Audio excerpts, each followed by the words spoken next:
Alright, let's back to the majors, euro dollar. I've been asked a lot about this pair, and my view is that we are still moving inside this kind of triangle. Not so beautiful, definitely not the most tempting to trade, right? Ideally we would get something like move to the top of it before we are looking for a sell.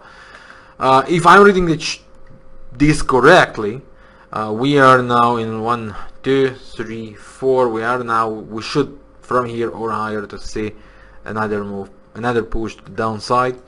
Based on the monthly chart, we should also find another bottom, final bottom. That could be the parity, that could be a bit higher.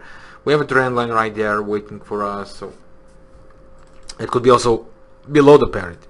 There is one thing we have to keep in mind. The euro dollar did not really, after the double wave down here, it never retraced in double waves up as correction. So this scenario is still possible.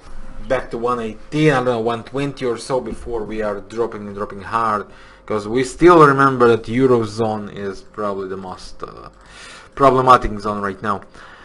So for me, I would separate it this way. On a short term, these two waves down correction might provide, not bad at all, buy opportunity that we should be looking potentially to jump in and try long, maybe, as I said, all the way on the weekly double waves up, maybe just on the daily cycle, and we will then see that rallying until the 200 moving average or the top of the channel around 113 plus.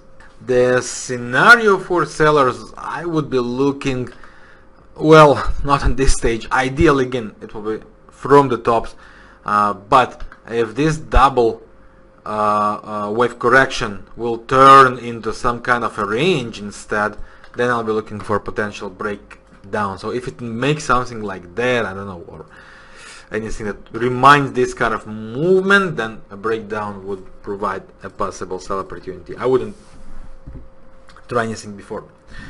Once again, we should keep the thing. Last time I talked to you was two weeks ago, and since then I told you that potentially and probably what we will face right now would be weak dollar, right?